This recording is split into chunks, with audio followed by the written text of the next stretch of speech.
en la ley que el Cristo permanecerá para siempre. ¿Y cómo dices tú, el Hijo del Hombre tiene que ser levantado? ¿Quién es este Hijo del Hombre? Jesús entonces les dijo: todavía por un poco de tiempo la luz estará entre ustedes. Caminen mientras tengan la luz, para que no los sorprenda las tinieblas. El que anda en la oscuridad no sabe a dónde va. Mientras tienen la luz, crean en la luz, para que sean hijos de la luz. Y estas cosas habló Jesús, y se fue, y se ocultó de ellos. Padre, venimos delante de ti, mi Señor, dándote gracias, Padre, por tu palabra. Señor, vengo delante de ti, Padre Santo, pidiéndote, mi Dios, Señor, que en esta hora sea tú primeramente hablando a tu pueblo, Señor. Que seas tú, Señor, usando este vaso inútil, Señor, delante de ti, para poder exponer tu palabra, Señor, para que seas tú hablando a tu pueblo en esta hora. Pero ayúdanos, Señor, a verte a ti claramente. Que a través de este texto, Padre Santo, podamos ver a tu Hijo amado claramente, mi Señor. Que podamos ver, Señor, el sacrificio de la cruz y lo que eso significó. Padre Santo, quita la venda de nuestros ojos, Señor. No queremos estar ciegos espiritualmente, mi Dios. Queremos verte a ti, ver tu majestad, verte, Señor, en toda tu esplendor y gloria. Ayúdanos, Señor, en esta hora. Ayúdanos, Señor, a ser siervos fieles a ti, Señor, que proclaman las verdades del Evangelio a un mundo que está perdido, Señor. Padre, gracias te doy por este tiempo. Y gracias te doy, Señor, por lo que tú hablarás a mi vida y hablarás a la vida de mis hermanos y hermanas aquí, Dios. Padre, gracias te doy. En el nombre de Jesús. Amén. Hermano, la muerte de Jesús, ¿verdad?, junto con su resurrección, es la más hermosa de todas las verdades de nuestra fe que se encuentran en la palabra. Sin la muerte de nuestro Señor Jesucristo y su resurrección, todo lo que estamos haciendo sería en vano. Todo lo que estamos haciendo hoy no tendría sentido. Porque ¿para qué nos reunimos cada semana como iglesia? ¿Verdad? ¿Por qué cantamos alabanzas a nuestro Dios? ¿Por qué salimos cada mes a compartir las buenas nuevas de salvación en nuestra comunidad? ¿Por qué venimos domingo tras domingo a escuchar esta palabra siendo expuesta? La centralidad de nuestra fe se encuentra en que Dios envió a su Hijo en forma de carne y vivió entre nosotros, pero sin pecado. Que dio su vida para ser crucificado, levantado de la tierra, y que al tercer día resucitó venciendo la muerte. Esa es la centralidad de nuestra fe. En eso creemos. Y con eso nosotros vivimos y proclamamos la verdad del Evangelio. La Biblia dice en 2 Corintios 5, versículo 21, dice: al Salvador Jesucristo. No hay verdad más asombrosa que el Hijo de Dios vino a la tierra para morir en sacrificio por el pecado. Y podemos pasar, hermano, toda una eternidad, podemos pasar toda una vida estudiando esta verdad y nunca llegar a comprenderla del todo. Desde el principio, este fue el plan redentor de Dios.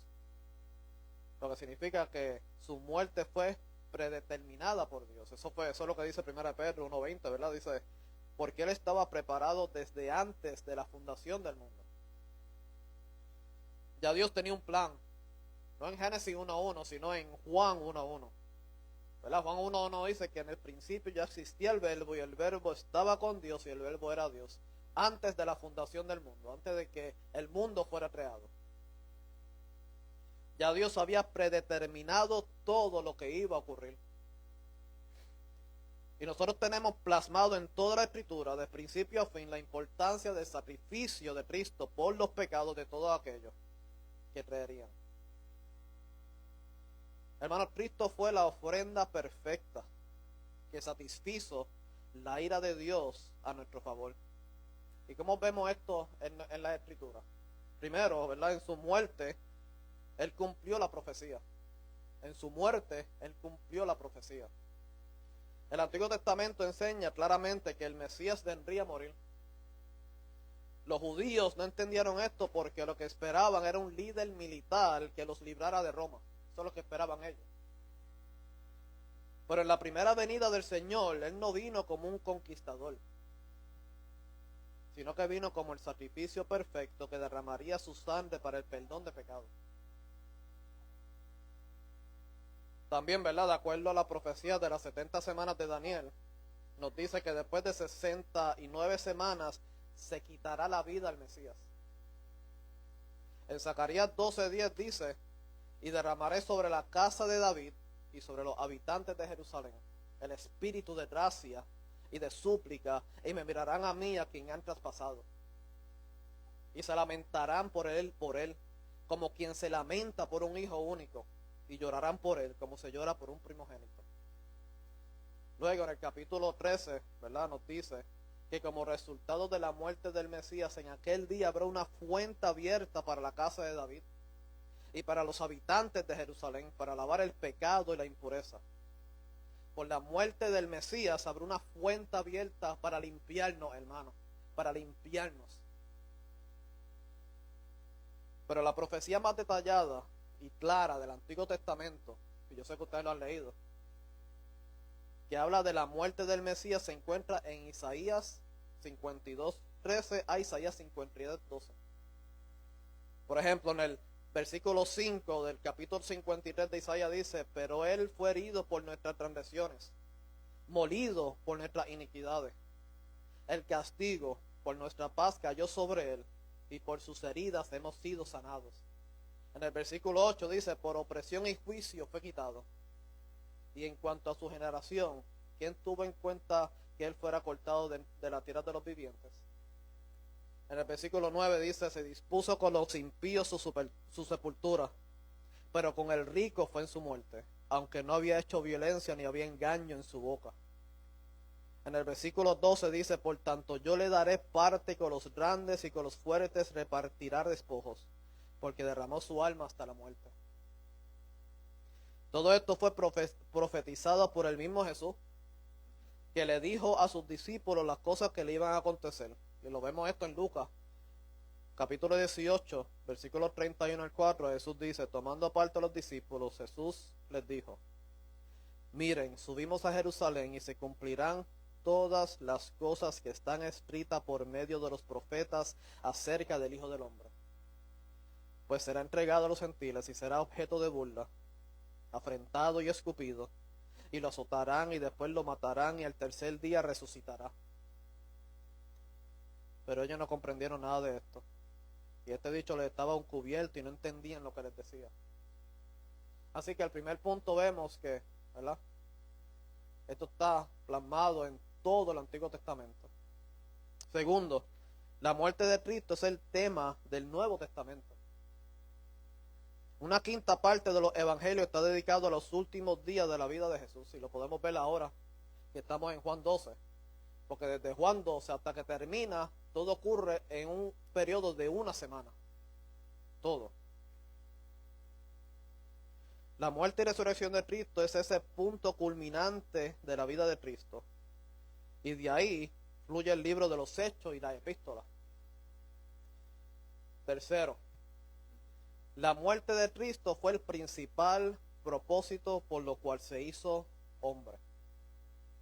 En Marcos 10:45 Jesús dice: porque ni aun el Hijo del Hombre vino para ser servido, sino para servir y para dar su vida en rescate por muchos. En el libro de los Hebreos, capítulo 2, versículos 14 y 15 nos dice: así que por cuanto los hijos participan de carne y sangre, también Jesús participó de lo mismo, para anular mediante la muerte el poder de aquel que tenía el poder de la muerte, es decir, el diablo, y librar a los que por el temor a la muerte estaban sujetos a esclavitud durante toda la vida. Jesús vino con un propósito. No vino a conquistar, en su primera venida no vino a conquistar, sino que vino a morir. Cuarto, la muerte de Cristo era el tema central de la predicación de los apóstoles. Y esto lo vemos en las epístolas de Pablo, ¿verdad? En 1 Corintios 15, versículos 3 y 4 nos dice: porque yo les entregué en primer lugar lo mismo que recibí, que Cristo murió por nuestros pecados conforme a las Escrituras, que fue sepultado y que resucitó al tercer día conforme a las Escrituras. Por otra parte, podemos ver que la primera predicación cristiana de Pedro, ¿verdad?, declara esto: este fue entregado por el plan predeterminado y el previo conocimiento de Dios, y ustedes lo clavaron en una cruz por manos de impíos y lo mataron. Pero Dios lo resucitó, poniendo fin a la agonía de la muerte, puesto que no era posible que él quedara bajo el dominio de ella. Y lo mismo podemos ver con los demás apóstoles y predicadores. Ese era el tema principal: la muerte de Cristo y la resurrección de Cristo. Y quinto, que es la última, ¿verdad? La muerte de Cristo es el centro de las ordenanzas de la iglesia. Aún lo que nosotros hacemos tiene un propósito, y lo podemos ver en las ordenanzas. El bautismo describe la unión del creyente con Jesús en su muerte. Y la cena y la Santa Cena recordamos la muerte del Señor hasta que Él venga. Así que, para recalcar, hermano, en toda la Escritura nosotros podemos ver que el tema de la muerte del Mesías hecho carne es el mensaje que se repite desde el principio. Porque es el mensaje de salvación que nuestro Dios nos ha dado.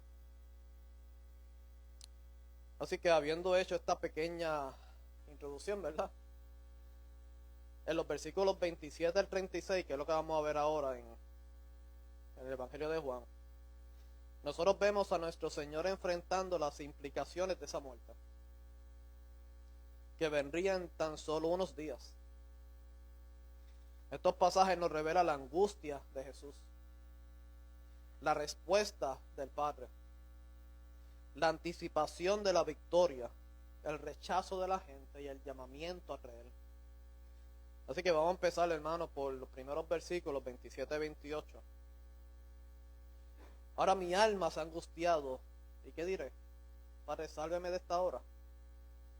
Pero para esto he llegado a esta hora. Padre, glorifica tu nombre. Al leer estas palabras, hermano, recordamos una escena que ocurrirá unos días después, en el monte de Getsemaní. Se acordarán de eso, ¿verdad?, cuando lo predicamos en esta Semana Santa. Una escena tan desgarradora, que vemos la intensa lucha de nuestro Señor, tan intensa que la Biblia dice que su dolor era como grandes gotas de sangre que caían en el suelo. Entonces nos preguntamos, ¿por qué está angustiado Jesús? ¿Cómo el ser crucificado es el acto de glorificación al Padre? La crucifixión no sería un acto de humillación y no glorificación. Vamos a ver un momento, ¿verdad? En parte de Hebreos, capítulo 12, versículo 2 dice: el cual por el gozo puesto delante de él sufrió la cruz, menospreciando el oprobio. En este versículo vemos que Cristo sufrió la cruz con gozo y que menospreció el oprobio. Pero este mismo oprobio que tuvo que cargar hizo que experimentara la ira de Dios, la separación de su Padre. Eso es lo que hizo el oprobio. Él lo menospreció, pero tenía que pasar por eso. Y esto provocó que el alma de nuestro Maestro se angustiara. Esta palabra, ¿verdad?, la palabra que se está usando aquí es tarazo. No sé si lo estoy diciendo bien, ¿verdad? Tarazo. Y esto significa provocar gran aflicción. Es una palabra fuerte. Ahora recuerden esto, hermanos. Nuestro Señor, nuestro Salvador, es sin pecado. Y su lucha es con cargar el juicio de Dios por el pecado. Nuestro Señor es santo. Siempre fue santo. Nosotros luchamos con nuestra santidad. Nuestro Señor nunca luchó con su santidad, porque Él siempre fue santo. Pero ahora tenía que cargar el pecado de todos nosotros, tuyo y el mío, y recibir toda la ira de Dios sobre Él. Y esa era su lucha. Esa era su angustia. No era el ser clavado en una cruz, no era el ser azotado, era cargar la ira de Dios sobre Él. pero por el gozo puesto delante de él, él sufrió la cruz. Cristo nunca rehusó la cruz y nunca fue hacia ella con indiferencia. Recordemos que Jesús fue completamente Dios, pero también fue completamente hombre. Y en su humanidad, él cargó con toda la angustia que se asociaba con el castigo de Dios que iba a sufrir en nuestro lugar. Por eso en Hebreos 5:7 dice: Cristo en los días de su carne, habiendo ofrecido oraciones y súplicas con gran clamor y lágrimas hacia el que lo podía librar de la muerte, fue oída a causa de su temor reverente. Por eso después él pregunta: ¿y qué diré? Padre, sálveme de esta hora. Pero para esto he llegado a esta hora. Este es mi propósito. Primero se hace esa pregunta hipotética, ¿verdad? Después da su respuesta. Y al igual que en Getsemaní, ¿verdad? Cuando él dice: Padre, si es tu voluntad, aparte de mí esta copa, pero no se haga mi voluntad sino la tuya. Es lo que está sucediendo aquí. Aunque su alma estaba angustiada, él no se desvió del plan de Dios. Él no se desvió de la voluntad del Padre para él, de la misión que tenía. Su mirada no estaba puesta en lo que sucedería, sino que su mirada estaba puesta en esa alegría eterna y completó la misión por el cual nació. Por eso al principio del verso 28 dice: Padre, glorifica tu nombre. Esta es la petición de Jesús al Padre, que en su muerte glorificaría el nombre del Padre. La cruz glorifica a Dios. Dios es digno de todo honor y gloria, y no hay otro lugar donde se ve esto tan claramente reflejado que en la cruz de Cristo. ¿Tú quieres saber si Dios te ama? Mira la cruz. No hay una muestra de amor más grande que esa, que enviando a su Hijo en forma de carne aquí en esta tierra, lo crucificó. Esa es la muestra de amor del Padre hacia nosotros. No hay otro lugar donde su amor, su ira santa, su justicia, su gracia, su misericordia y su sabiduría se muestra que en la muerte de su Hijo amado. Ahí lo vemos claramente, claramente. Y a través de esa muerte, hermano, Jesús glorificaría al Padre. Por eso, después de esa oración, se escuchó una voz que dijo: y lo he glorificado, y de nuevo lo glorificaré. Por eso la multitud que estaba allí oyó la voz, decía que había sido un trueno. Otros decían: un ángel le ha hablado. Jesús les dijo: esta voz no ha venido por causa mía, sino por causa de ustedes.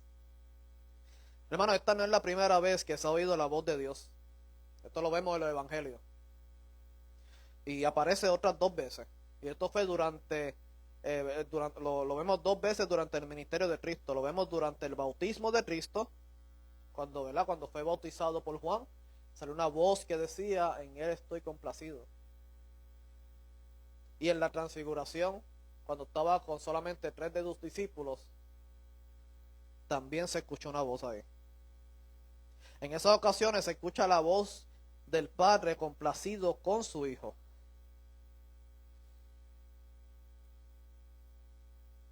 Pero esta voz ahora es con otro propósito.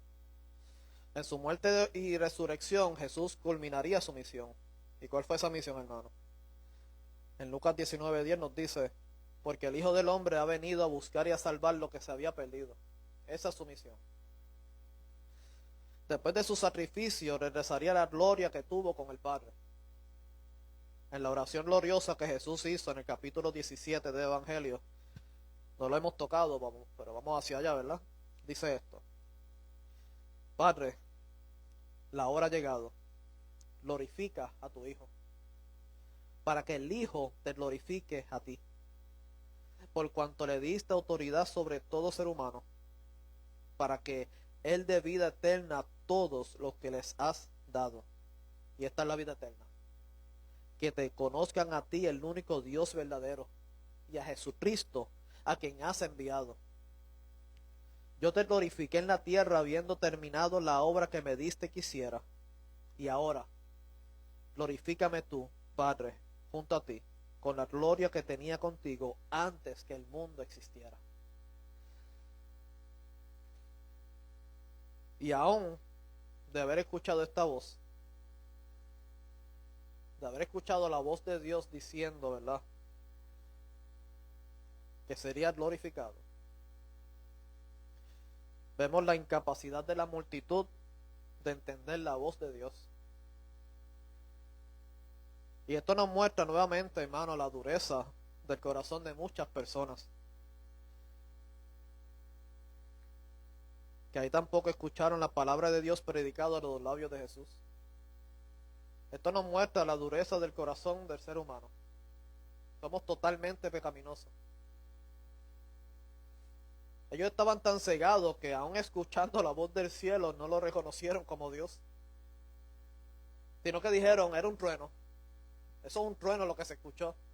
Otros dijeron, no, un ángel le está hablando. Se negaron a creer que Jesús era el Mesías prometido.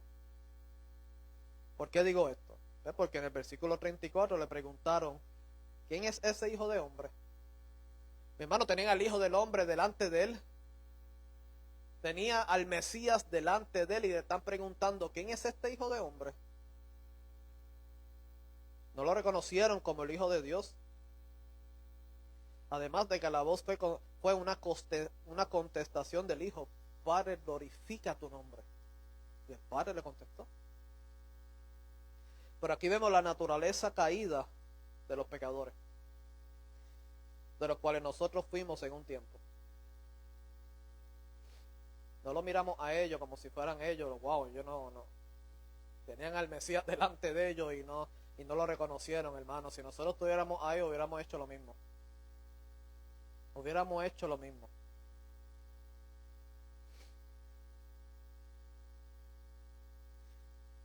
La Biblia dice en Efesios 2:1, y Él os dio vida a vosotros cuando estabais muertos en vuestros delitos y pecados. En Colosenses 1:13 dice, el cual nos ha librado de la potestad de las tinieblas. Y en 2 Corintios 4:4 dice, en los cuales el Dios de este siglo cegó el entendimiento de los incrédulos, para que no le resplandezca la luz del Evangelio de la gloria de Cristo, el cual es la imagen de Dios. Aquí vemos que el Dios de este siglo cegó los ojos de estas personas para que no vieran a Cristo, como sucede hoy en día. El Dios de este mundo, el príncipe de este mundo, ¿verdad?, cegó los ojos y está cegando los ojos de muchas personas para que no vean a Cristo en toda su gloria. Y nosotros tenemos que cuidarnos de eso. No entendieron lo que Jesús le estaba diciendo. ¿Por qué? Porque el hombre natural no percibe las cosas que son del Espíritu de Dios, porque para él son locura y no las puede entender, porque se han de discernir espiritualmente. Pero la voz celestial, hermano, no vino por causa del Hijo, sino para ellos. Una respuesta a la oración que Jesús dijo. Y lo que debemos entender con esto es que la voz vino para fortalecer la fe de aquellos que estaban cerca. Y afirmaba que Jesús verdaderamente era el Hijo de Dios. Eso es lo que afirmaba la voz. Que Jesús verdaderamente era el Hijo de Dios. Pero Jesús continúa diciéndole, versículos 31 al 33, ya está aquí el juicio de este mundo. Ahora el príncipe de este mundo será echado fuera. Pero yo, si soy levantado de la tierra, atraeré a todos a mí mismo. Pero él decía esto para indicar la clase de muerte que iba a morir. En estos versículos nosotros vemos 3 victorias.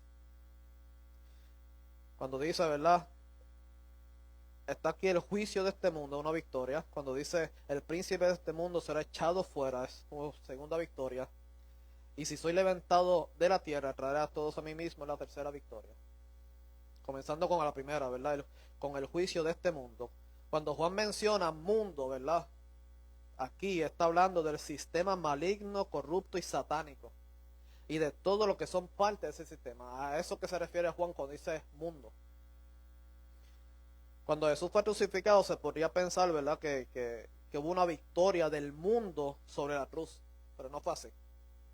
Al contrario, ellos sellaron su propia condenación rechazando al Mesías prometido que había llegado. No fue una victoria sobre Cristo, sino que una victoria de Cristo sobre el mundo. Y al rechazar a Cristo, ellos mismos se condenaron. Y qué triste que hoy en día mucha gente rechazan a Cristo.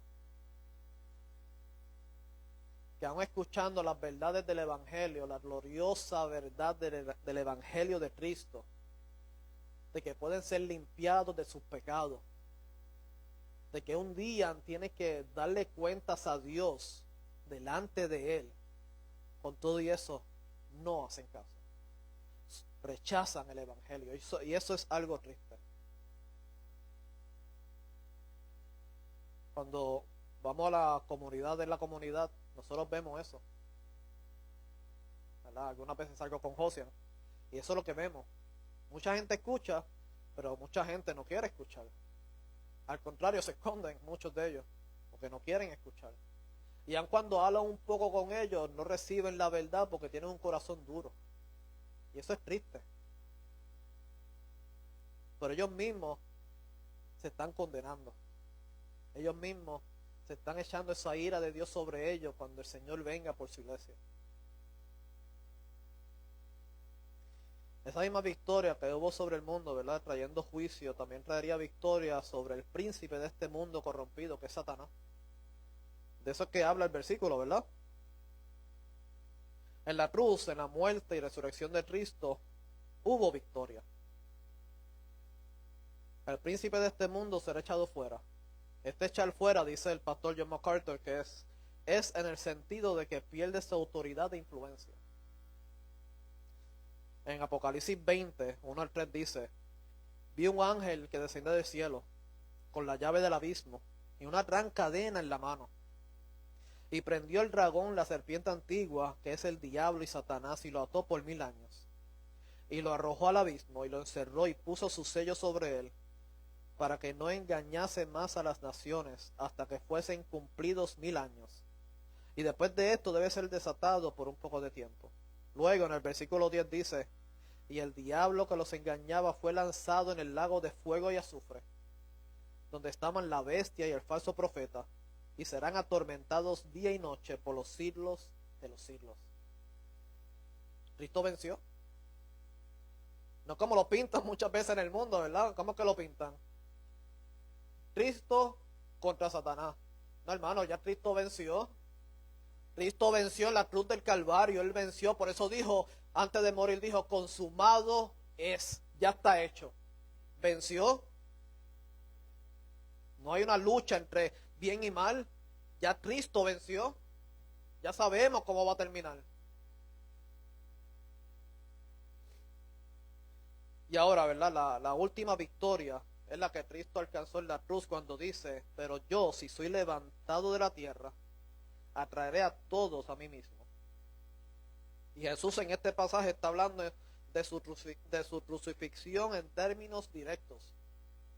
Él está hablando directamente a ellos. Él está diciendo exactamente lo que ellos están entendiendo. En el verso 33, Juan nos menciona: pero él decía esto para indicar la clase de muerte que iba a morir. Cuando los judíos, hermano, históricamente, cuando los judíos tiraban a alguien al suelo, era porque lo iban a apedrear. Ellos sabían que esto iba a ocurrir. Lo mismo sucede cuando una persona es levantada de la tierra. Cuando se decía que fue levantado de la tierra es porque lo iban a crucificar. Y los judíos entendían esto. Ellos sabían exactamente lo que Jesús les estaba diciendo. Jesús le estaba diciendo que el Mesías iba a ser crucificado. Y ellos lo entendieron. ¿Y por qué esta es la última victoria? Porque por medio de este sacrificio traería redención. ¿Pero a quién? tenemos que ser claros en esto, ¿verdad? Porque cuando Jesús dice todos, no se refiere a todos los humanos, sino a aquellos que acuden a Él, aquellos que creen en Él. Aquellos que serán salvos son todos aquellos que creyendo en la obra de Cristo en la cruz, porque solo por medio de la muerte de Cristo hay expiación para nuestros pecados. Solamente aquellos que han de creer son por lo que Cristo vino. Solo Cristo nos concede perdón y paz con Dios. Pero ¿qué le responde la gente? ¿Qué le respondieron? Hemos oído en la ley, versículo 34, hemos oído en la ley que el Cristo permanecerá para siempre. ¿Y cómo dices tú, el Hijo del Hombre tiene que ser levantado? ¿Quién es este Hijo del Hombre? El hecho de que el Mesías tenía que morir era inaceptable para ellos. Por eso le dijeron, hemos oído en la ley. Esto se refiere a todo el Antiguo Testamento, no solo en el Pentateuco, ¿verdad? El Pentateuco son los primeros 5 libros del Antiguo Testamento. No se refiere solamente a eso. Cuando ellos dicen, hemos oído en la ley, se refiere a todo el Antiguo Testamento. Y ellos supieron que este Hijo de Hombre venía a conquistar, derrotar a sus enemigos y a establecer su reino. Lo cual Cristo va a hacer, pero no en su primera venida. En su segunda venida el Señor va a hacer esto, pero en su primera venida, cuando Él vino esa primera vez, Él vino a morir por el sacrificio perfecto por los pecados. Entonces le preguntaron, ¿quién es este Hijo del Hombre? ¿De quién tú estás hablando? ¿Qué tipo de Hijo del Hombre es este? Y esto nos dice que no creían en Jesús como el Mesías hecho carne. Lo tenían de frente, pero no creyeron que Él era el Mesías. Y no podían conciliar la predicación de Jesús con la creencia que tenían que el Mesías viene a conquistar. No podían unir las dos cosas. Pero Jesús vino al mundo a morir, hermano. En esa primera venida Él vino a morir. Él vino a hacer el sacrificio perfecto una vez para siempre, derramando su sangre para el perdón de pecados. Para todo aquel que cree y pone su confianza en Cristo será salvo. Romanos 8:1 nos dice, ahora pues, ninguna condenación hay para los que están en Cristo Jesús, los que no andan conforme a la carne, sino conforme al Espíritu. También en Juan 5:24 nos dice, de cierto os digo, el que oye mi palabra y cree al que me envió, tiene vida eterna, y no vendrá condenación, mas ha pasado de muerte a vida. Hermano, un día el tiempo se acabará. Un día no habrá más oportunidad. Un día nuestros ojos se cerrarán y no volverán a abrir en esta tierra. Siempre que me paro aquí lo digo, hoy es el día de salvación.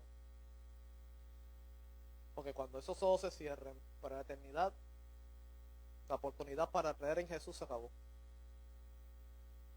Y cuando ese día llegue, habrá llanto y crujir de dientes, que es lo que dice la Biblia. Por eso el Señor los llama a creer, que es lo que vamos a leer ahora en los versículos 35 y 36. Los llama a creer.